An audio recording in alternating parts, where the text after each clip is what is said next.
Good. So you should see the screen now, the slides of the lecture that I would send you after this class. Today we have a final lecture when we will discuss the new topic. We have one remaining lecture where we'll repeat all the materials that we covered during the course.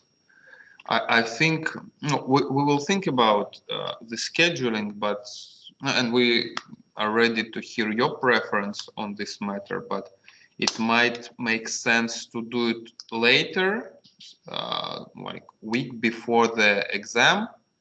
So before that period, you repeat everything. Then we will have final lecture where you will where we can answer the questions that you might have during the preparation, and again make some rounding up of the materials that we covered on the course.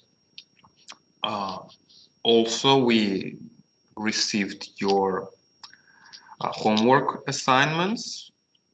It would take for us some weeks to grade it, but you will have them before the exam week. Also, you have an information on the majority of the seminars that you have, so you can make some projections on the grade that you are about to receive. Let's discuss the topic that we planned for today. In terms of the class organization, we remain in the same we continue teaching in the same way. We will have lectures online, and we will have seminars offline mostly. If in these conditions you have some difficulties joining the class, I mean seminars, no, we will be as flexible as we can.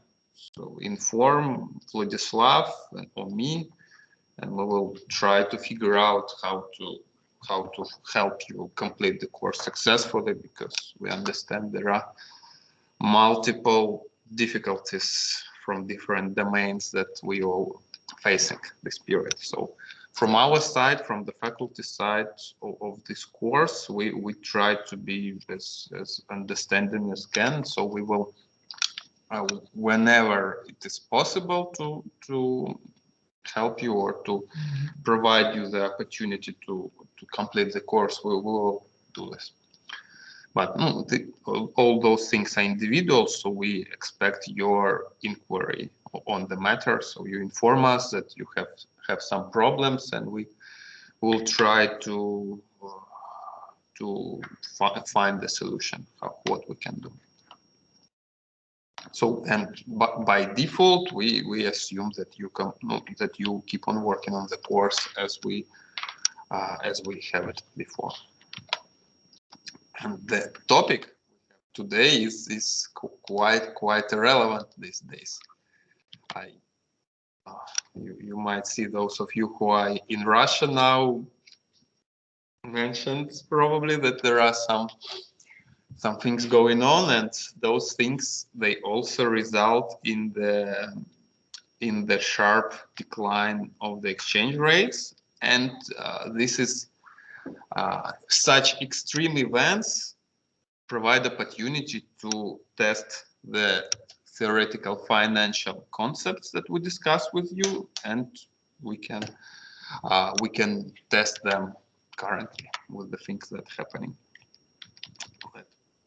The plan for this class today. So first we will talk on average about the exchange market, of the foreign currency exchange market. Then we will consider the factors which are connected with the exchange rates. And there is this quite a straightforward scheme of the four parities that are related to the international monetary flow by different countries that we're about to cover with you. Then we will discuss some concept related to the hedging of the currency risk. So what companies can do in order to protect themselves from the currency risks. Like mostly those means no, some of them are more strategic, some of them are shorter term things, and this is something that also during the periods like this we can see how those tools might work. Exchange risk and international relation decisions, so those are related things to the hedging of the currency risks. How we can arrange the business to somehow minimize the effect of the exchange rate fluctuations and exchange risk on the business activities. Just to illustrate the topic of its relevance, this is the data that I used last year on the exchange rate, and those values were already quite high for us, considering the fact that 10 years ago it was multiple times, 2 times or more than 2 times exchange rate were different. And here I have last year and this year, so this is the data on the that were published on the site of the central bank yesterday, official exchange rate for the upcoming day. So as you know, normally the currencies are traded on the currency exchange market, and according to this exchange rate, every day, every working day, the central bank of each nation states the official exchange rate for the next day. And this would be the exchange rate that companies would use in their international transactions if they, for example, purchase something in dollars or in euros. This would be exchange rate that they use.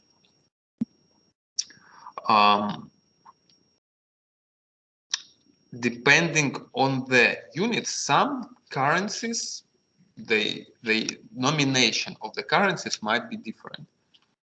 In the 90s, we had quite a strong inflation, and at one moment there was denomination, then the officials cutted two zeros out of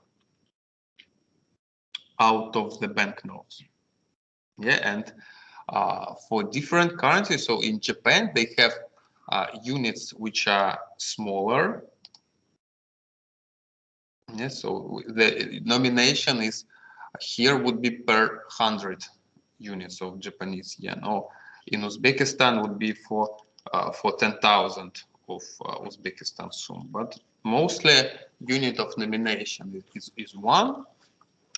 And when you work with exchange rate, please pay attention to the unit. So if you work with some well-known currencies like euro or dollar, unit is well known. But if you work with some other currencies which are less familiar to you, always inspect the nomination, the units that this currency is nominated in. And exchange rate is something that reacts to the multiple factors affecting the economy. And this exchange rate has a very big role on the international trade, because then for exporting countries like China, for example, they would be very happy to have their exchange rate falling down, because in that case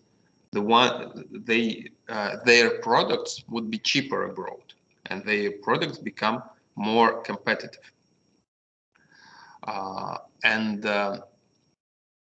Otherwise, like countries who import more, they want their currency to appreciate, because then imported products would be more affordable in their countries. And those factors which affect. So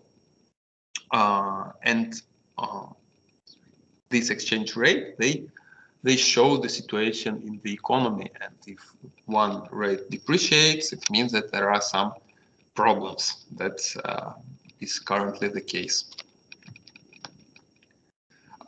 Let's discuss the basic thing that what we call the exchange rate. What types of exchange rate do we have? Exchange rate is amount of currency needed to purchase one unit of another currency.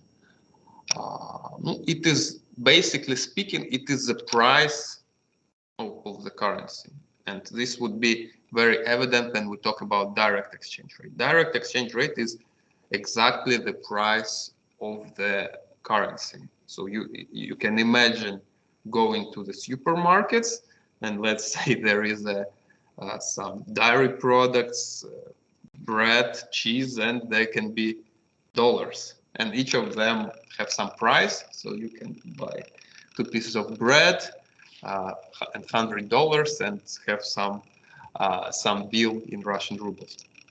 So this is the amount of money that you have to pay to purchase one unit of the currency. This is direct exchange rate. But in different countries, the way of notating exchange rate might be different. And sometimes instead of mentioning direct exchange rate, there is an indirect exchange rate. How many units of foreign currency you need to buy 1 unit of domestic currency. Yes, so it means that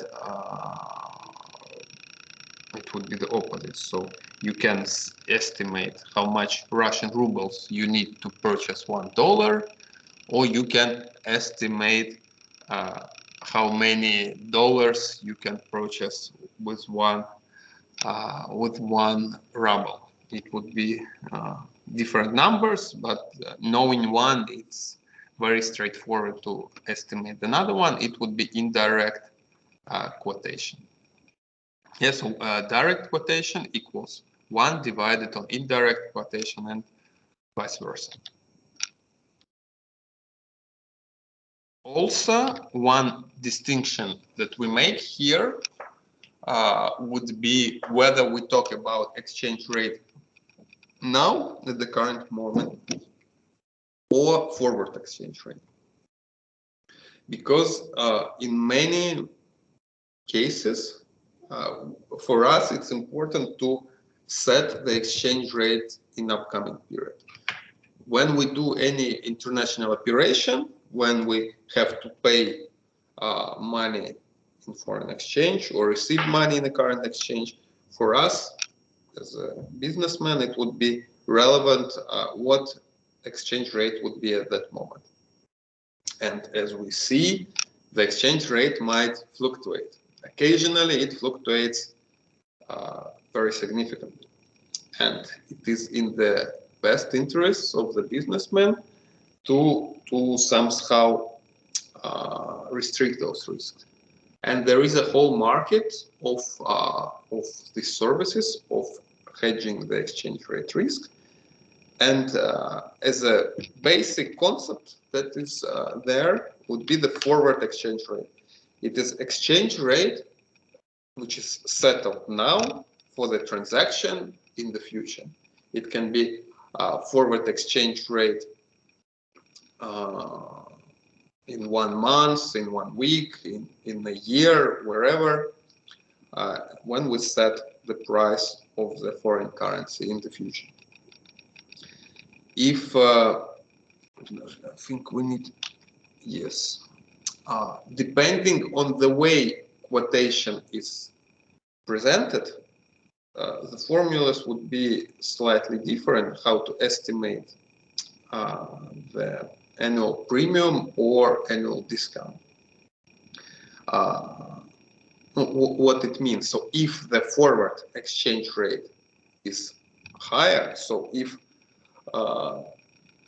like in these cases, when we talk about exchange rate, you either should mean you should mention whether we talk about indirect or direct quotation, and then we can say that exchange rate goes up or goes down.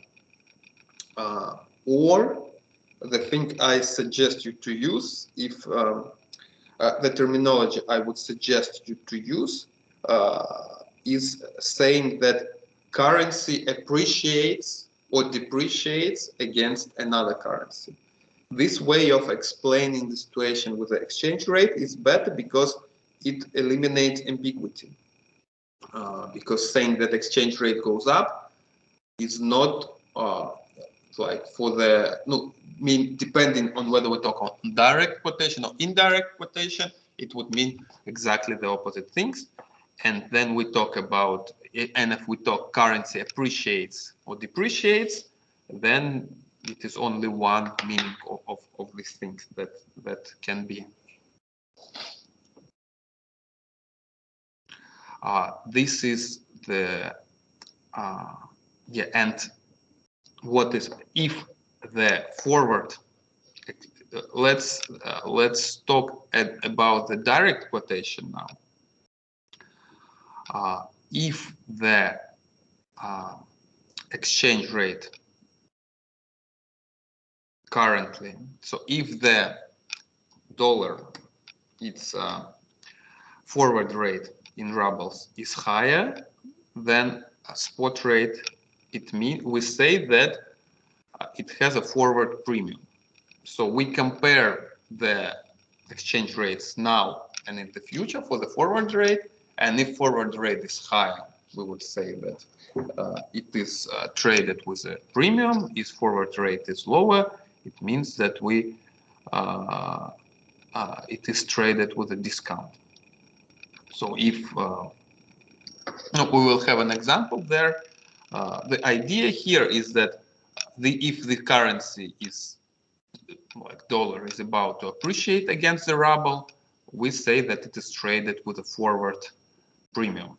If the currency is expected to depreciate against the ruble, we say that it is traded with a forward discount. So this is how we compare those two, spot and forward rate, and say whether it is traded with a discount or premium, forward discount or forward premium. And occasionally, quite frequently, the forward rate won't be per year. Then we can use the formulas that you see here in order to estimate the annual premium or discount. The idea there would be to convert. So we have the T would be number of periods that we consider per year, and this would be the way we re-estimate premium for the annual period. Let's consider the example in order to illustrate the idea of forward premiums and forward discounts. The Brazil real spot price is 2.5218 real per dollar, and 3-month forward rate is 2.5874 real per dollar. What is the annual premium and annual discount relationship?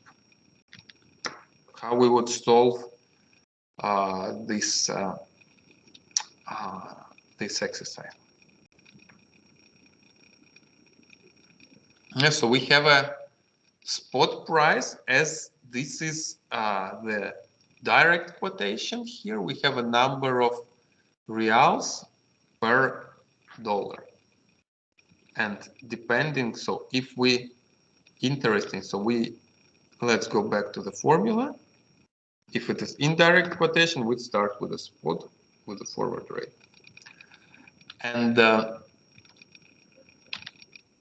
here we act from the perspective of the United States.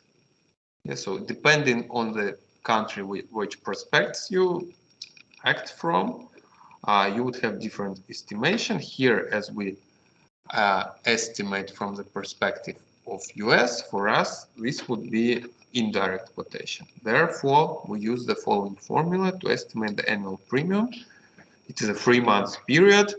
It is quarters, so there are 4 quarters. There are 4 quarters in the year, and that is why we can use this formula. So we estimate the spot price. If we would be interested in the from the Brazil perspective, we would do it with the opposite. Yes, so in these types of exercises, it's important from which perspective you talk to. So if no, here we say that the forward rate, so we would need more reals to purchase $1 United States dollars. It means that the dollar is traded with a premium, or real is traded with a discount. Yeah, so this is how we would work with this concept.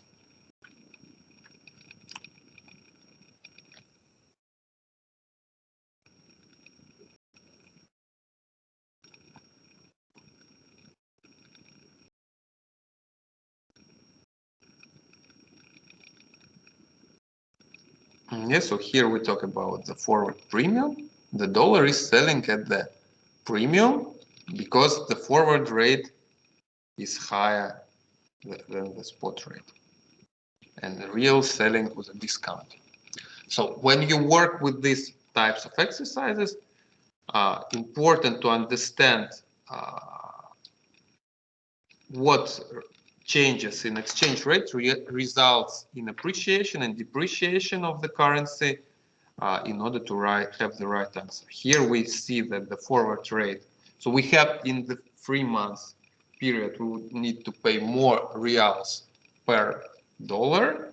It means that dollar having 10.1% forward premium, and real has a forward discount. Here we have one more example. Swiss franc spot price is this 0.984 Swiss franc per $1. Swiss franc 1 year forward price is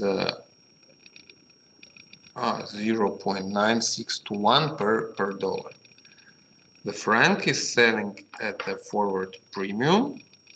The dollar is selling at the forward discount.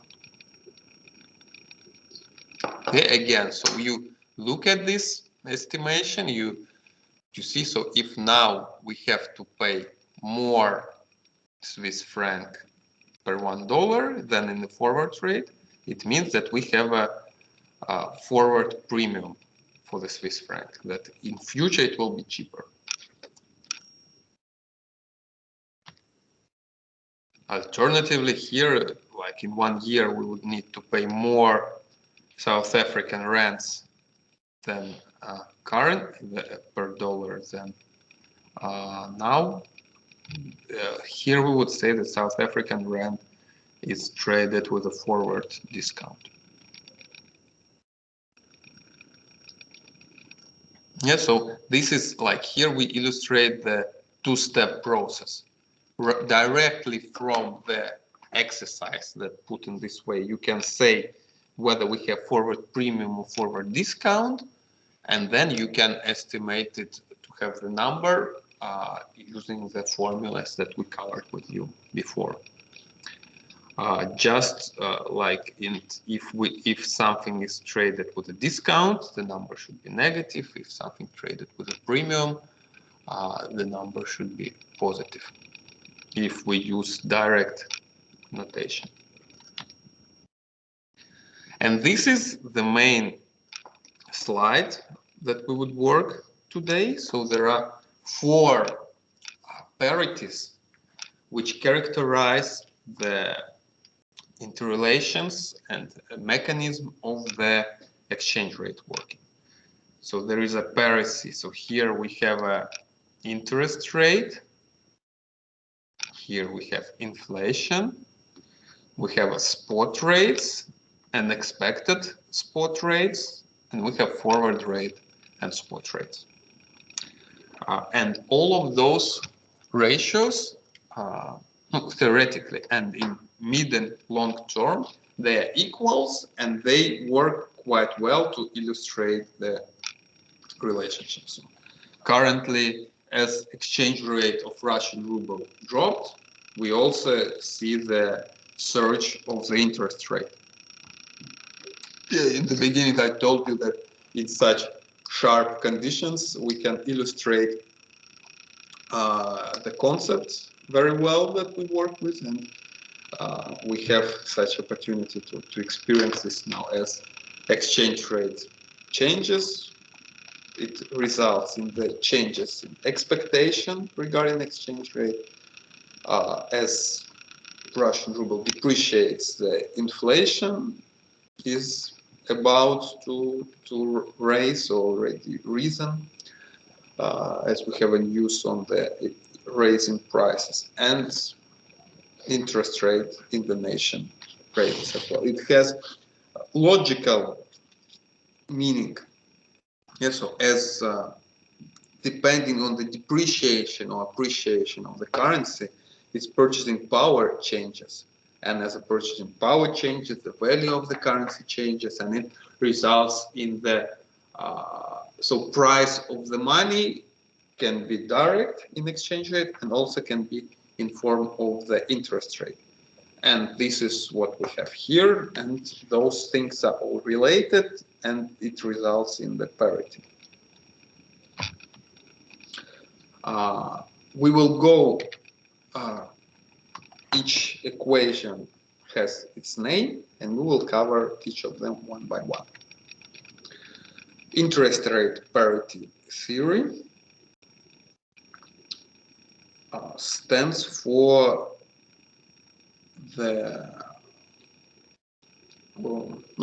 it stands for the relationship between the parity of the interest rate in foreign currency and international currency. Like here, it's done from the, as we use course book from US. The examples are presented also from the US, but it doesn't matter.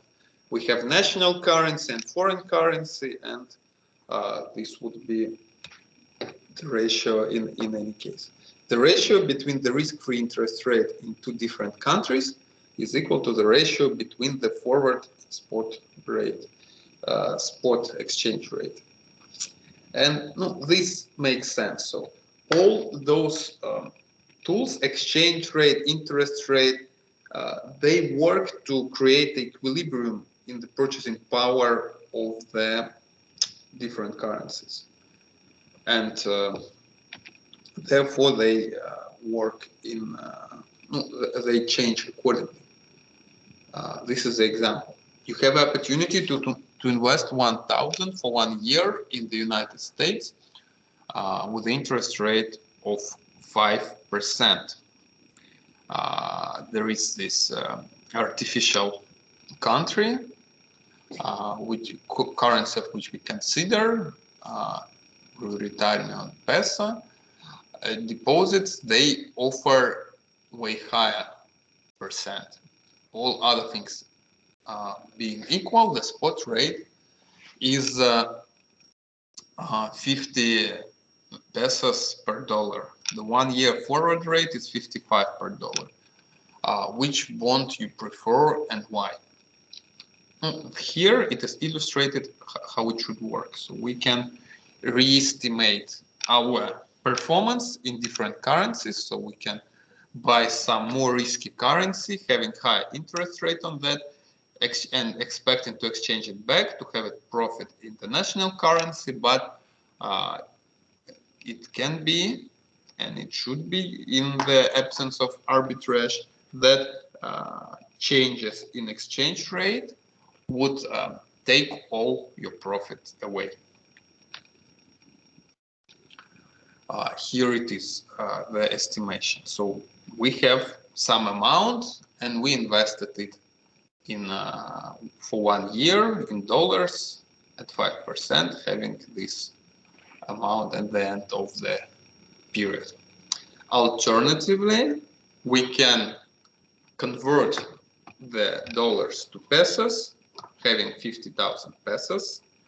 After that, we invest them at the 15%, but in pesos already, having 57,750 pesos at the end of the period. And after that, we convert it back, having the same amount in dollars.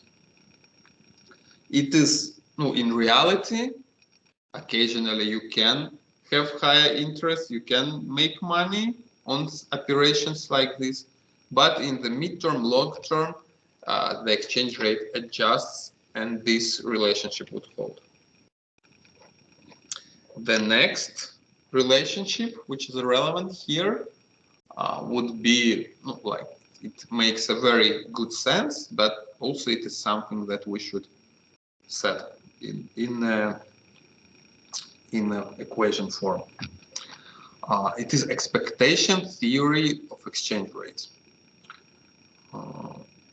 As like there is this forward rate, so this is the rate at which we make transaction in the future, and there is a spot rate, the rate at which we make transaction now, and the forward rate.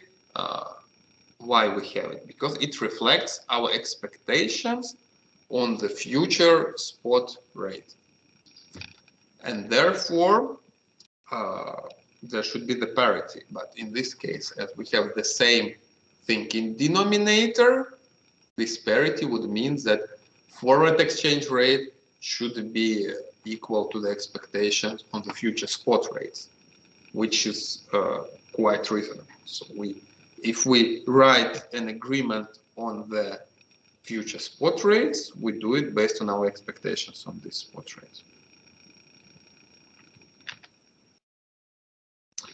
Purchasing power parity. This is less straightforward, but still makes a very good sense. As why would exchange rate change?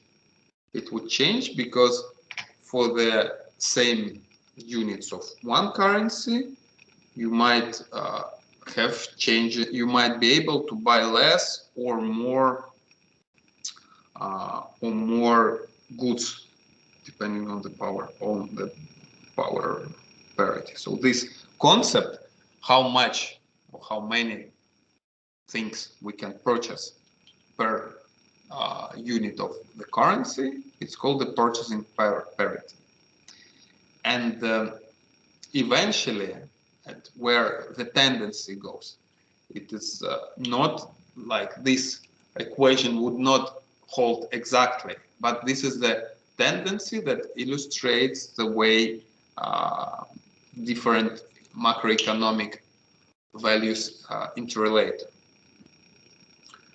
As the national currency loses its purchasing parity, which results into inflation. Inflation is the estimation how much purchasing power currency losing.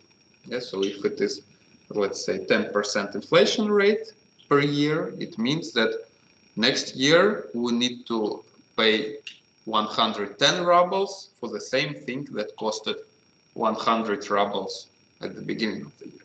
This is inflation.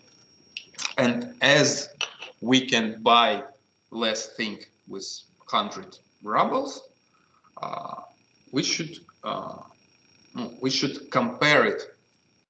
What was the appreciation or depreciation of the foreign currency? If the foreign currency inflation was also 10%, like here, then exchange rate wouldn't change. So if the expected spot rates and current spot rates, they would be equal.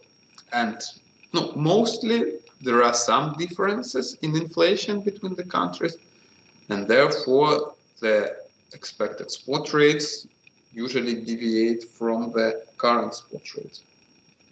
because this is the point of changing the inflation exchange rate, because it adjusts itself for the purchasing power, changes in the purchasing power. Here is an again example with the same artificial currency. We have expectation on inflation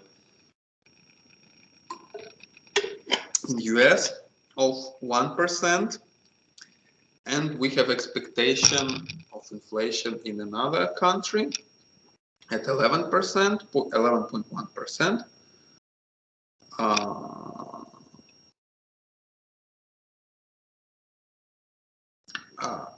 Knowing that, we should estimate the expected spot rate.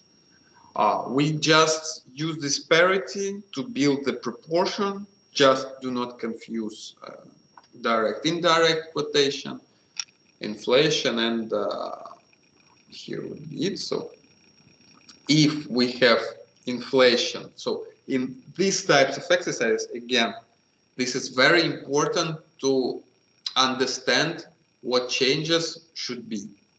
If we have inflation in Ruritania higher than inflation in US, the peso should depreciate. Yes, so we would need to pay more pesos per dollar. This is something we start from. This would help us to avoid the mistakes. Then we put the numbers in the parity. Here they are.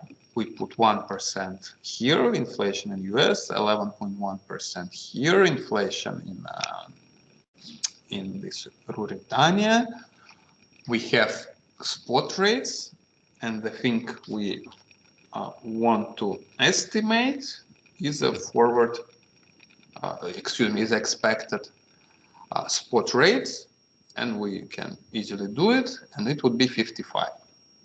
Now we're going back to our initial idea that peso should depreciate, and we see that expected spot rates is 55, spot rates is 50. It means that peso depreciates. It means that at least we didn't break the logic there. If you do all those things and you see that it doesn't make sense, so inflation here is higher, but exchange rate appreciates, but the peso appreciates. If you do it in the practice, you should then inspect other factors that might be relevant.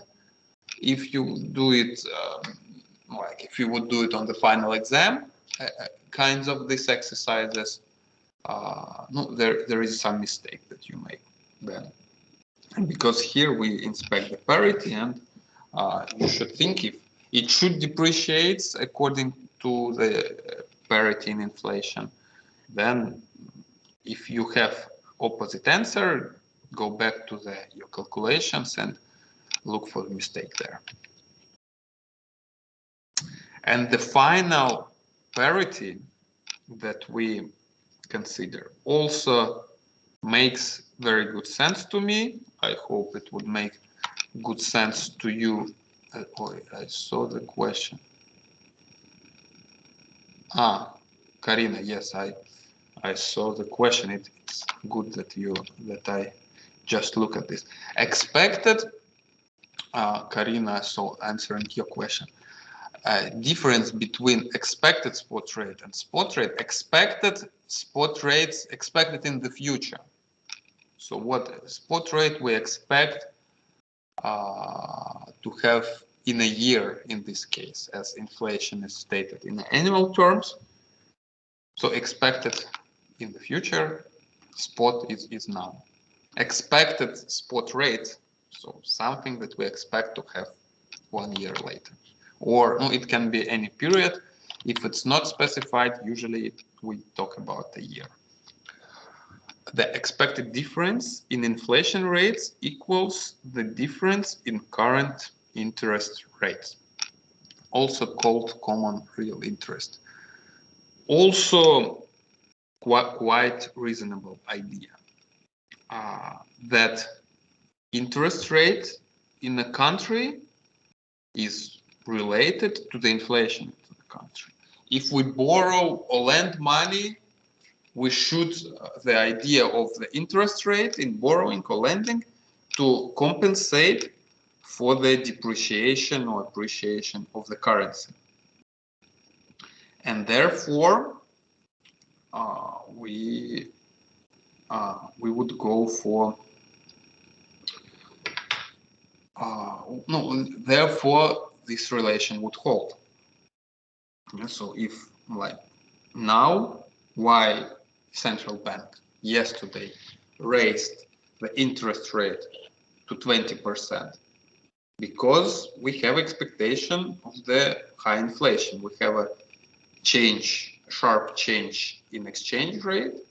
Inflation is about to go up because of the changes in the macroeconomic policy. And as a result, the interest rate also should go up to create a new equilibrium at the new level of the exchange rates. Here is the example on that. So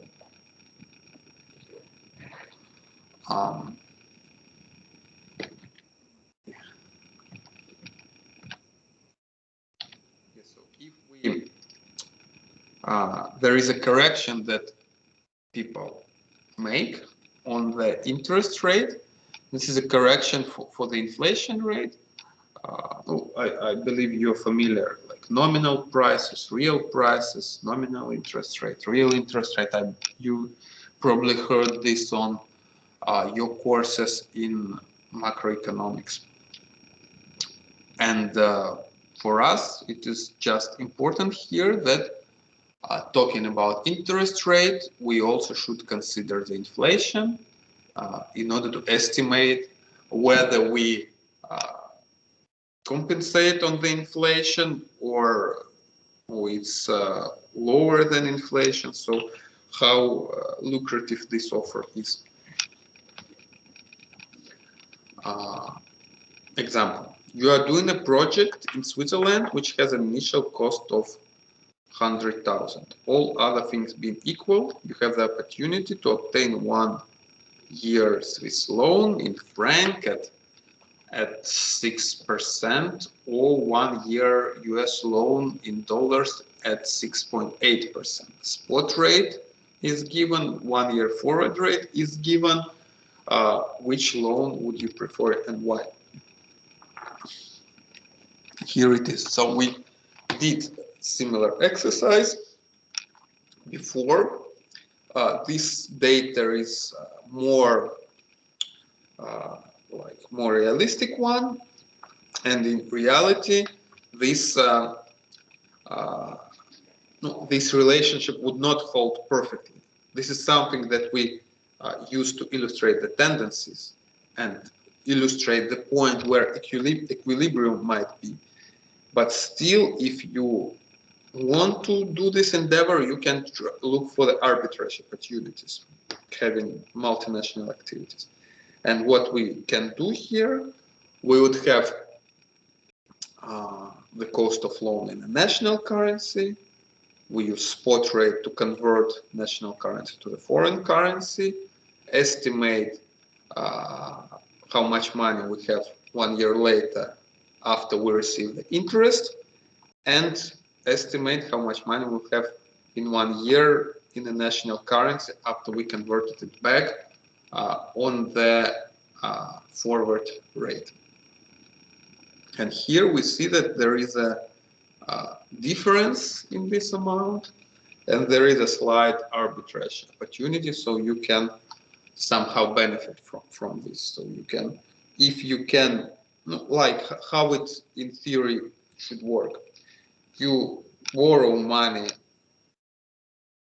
somewhere, or you borrow money in Russian ruble, buy dollars, invest them in dollars, have some interest, sell money back, and then you compare and sell dollars back in Russian rubles.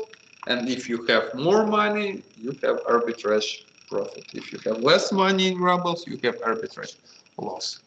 In the equilibrium, and the tendency would be that you should have the same amount.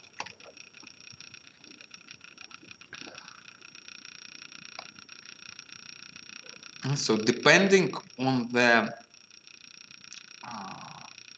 like I told you that this equilibrium will not hold perfectly. There would be always the error in the forecast. But on this chart, you see that this error is quite balanced. In the crisis periods, like here they are, the error would be stronger. Like in these days, people expect exchange rate to go even higher than we have now, but probably it will not happen. But spot rates are way higher, and we would have also quite a big mistake in spot rates and the expected spot rates or forward rates and the actual spot rates that will take place in some time in the future. In order to estimate the purchasing power of the currency, we can use so-called the Big Mac index. It's not that serious because there are multiple problems with this concept, but it is funny, like anecdotal evidence on the actual purchasing power of the different currency. And for multiple consecutive years, Russian ruble is considered the most underappreciated currency. The idea here would be that the researchers compare the price of the Big Mac in McDonald's restaurant by different countries, as using the advantage that McDonald's is a global company, presented in many countries, and you can find the Big Mac everywhere. And Big Mac, like as it has a meat, it has a bread, it has some vegetables, sauce, it includes prices for logistics, includes price for the property that McDonald's either purchased or rents, the salary. So the rationale of the authors of the index is that this Big Mac estimates it's quite a good basket of all the things that you have in the country, like different agricultural, salary, interest rate, wherever. It boils down to the price of this Big Mac. And then what they would do, they would compare the price. They have price in the national currencies everywhere. Then they would use official spot rates to estimate the price in United States dollar. And they would rank the countries by the price of the Big Mac in dollars. And if the price of the Big Mac in dollars is low, it means that the currency is underappreciated. So the exchange rate ruble should be stronger. But like it's not work perfectly because it is a company, first of all, and they have their own marketing strategy, and they also adjust for the level of income in the country, and there are other problems with it. But the point here, so this would be the data for this year. You can go to the internet to inspect this thing. This is quite well-known, popular estimation.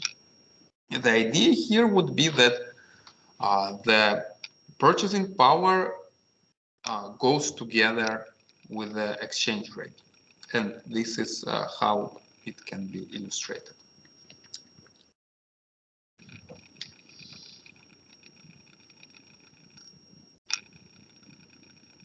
Yeah, and as a country makes some changes in exchange rates, they would result in a change in the purchasing power of those currencies. And some countries are less sensitive to those changes, some countries are more sensitive to it, and like the more stable the exchange rate, the more stable the currency, the more stable the exchange rate would be.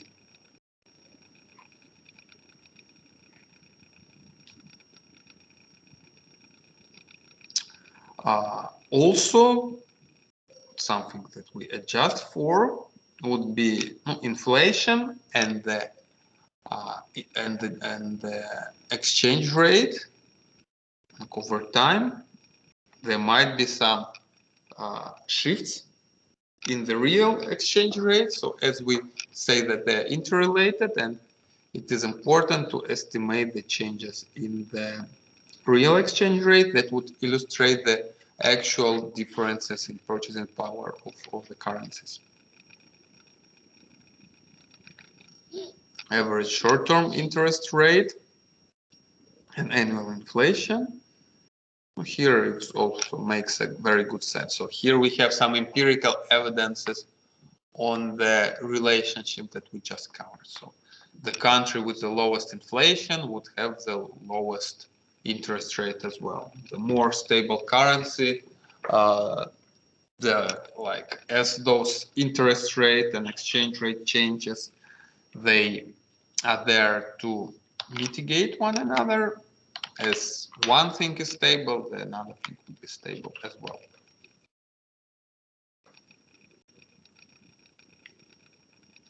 What we can do from the corporate perspective to reduce the effect of exchange rate risks.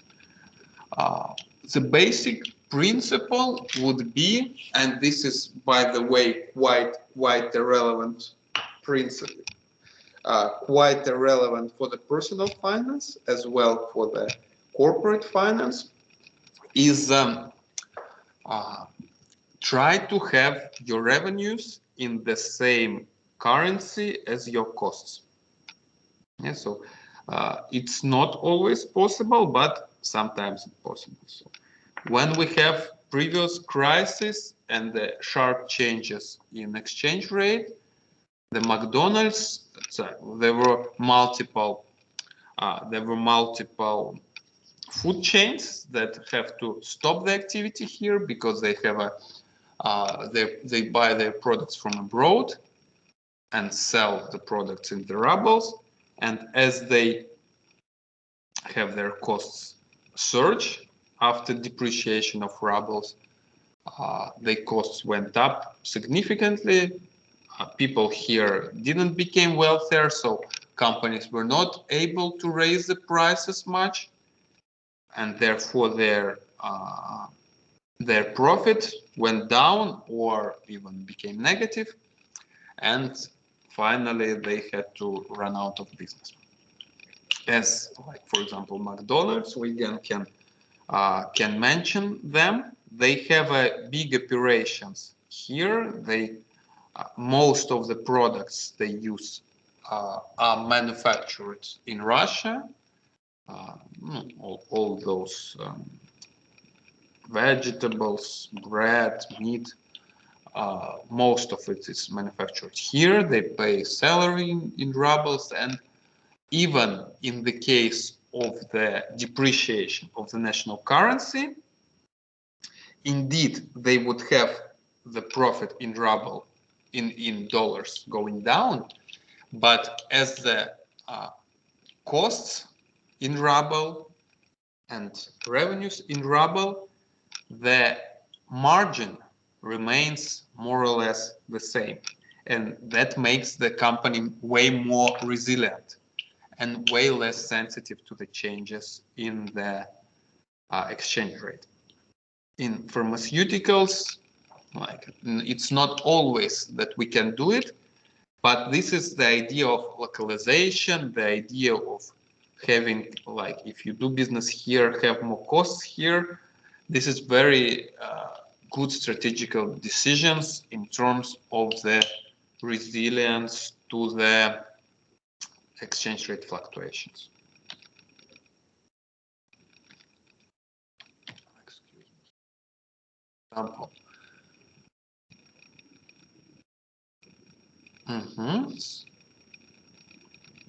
We have some examples of the multinational companies. So they build the car in Japan for the costs plus profits at 1,715,000 yen. An exchange rate of yen is given. After that, the car sells for the price in dollars. If the dollar rises in value against the yen to an exchange rate of 144 yen, what would be the price of the car?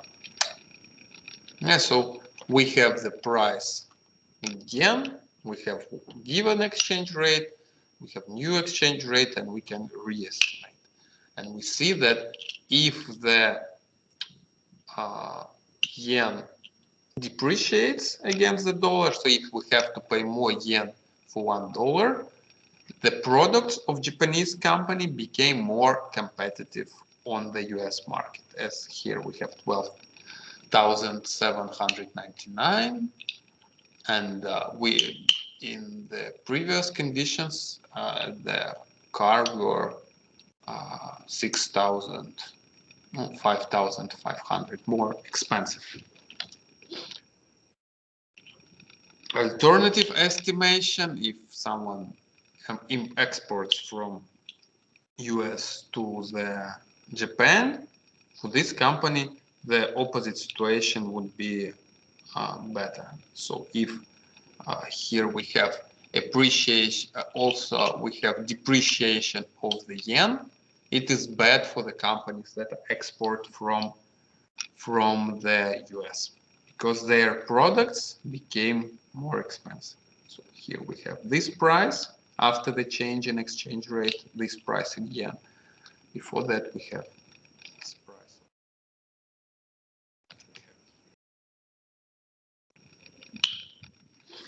Yeah, this is quite a big thing for the support of the international trade or for restricting international trade.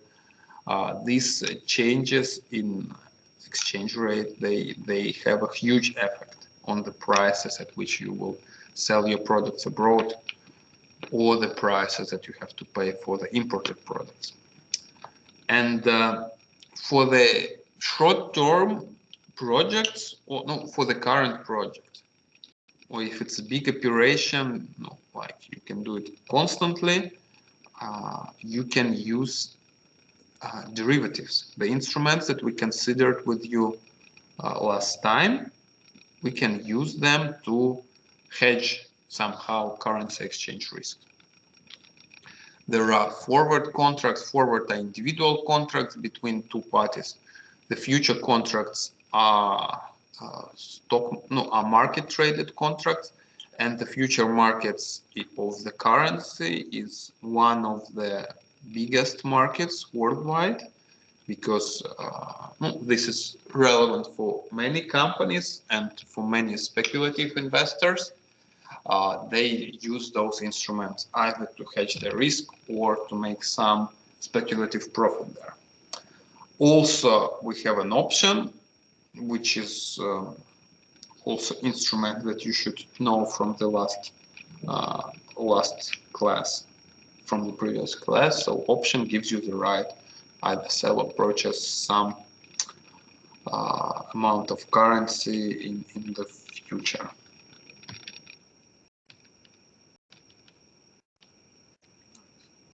Here we have capital budgeting tools to mitigate exchange rate risk. Exchange to domestic currency analyzed. Yeah, if you plan to do some project abroad, always consider the results in your national currency, or whether it makes sense to you or not, and also make sure that that all the risks are somehow analyzed and you consider the hedging instruments where possible. Discount using foreign exchange, foreign cash flows and interest rates than expected to domestic currency. Yes, so as it's like very important thing, also makes a very good sense, but if we being investor in some other country, if we do the projects in abroad, we should use the interest rate, exchange rate in the currency that we working on, and then eventually we should convert to the national currency and consider the discounting on our currency to have the to consider the opportunity value of the money and time value of the money properly. And if you do some global business, eventually you should choose the country of residence where you would do reporting, and all your financial results should be converted to this currency. So all the cash flows should be considered eventually in that currency. And here is an example on these ideas. We have a Roche, Swiss pharmaceutical company, and they consider building plant in US. We have the estimation of the cash flow, the project value in US, dollars and Swiss franc. Here they are. So we have an estimation of the project in dollars. Then we can re-estimate it using the using the exchange rate.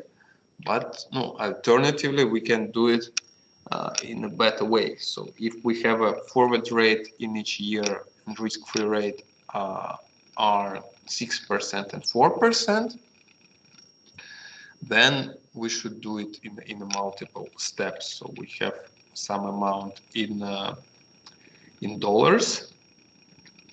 Then we would recalculate those accordingly to the number of periods. Using this formula, we can recalculate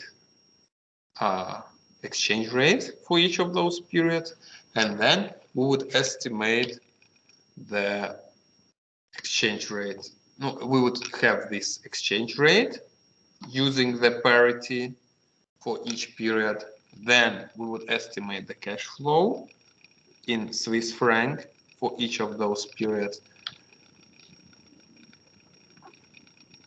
Then we can re-estimate the return in Swiss franc and re-estimate the NPV in Swiss franc. Yeah, so if we have initially we have, if we do it like this, we have 616, and here we have the same as the parity here would hold.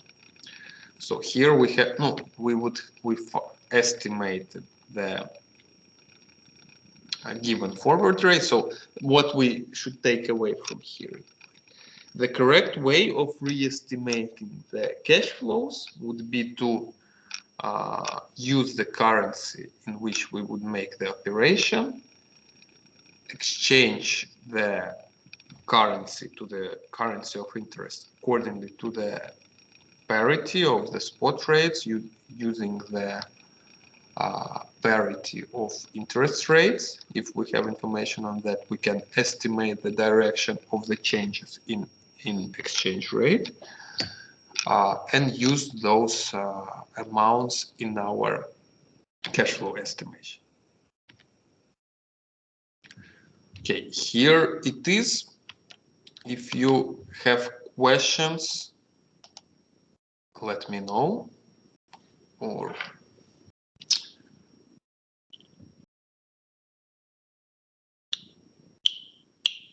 I would contact teaching office discussing how we would complete the class. So please stay healthy. Like the good way of coping with the stress is working, consider spending more time on studies. It helps to stay more positive. Nice to see you. I would stop recording now.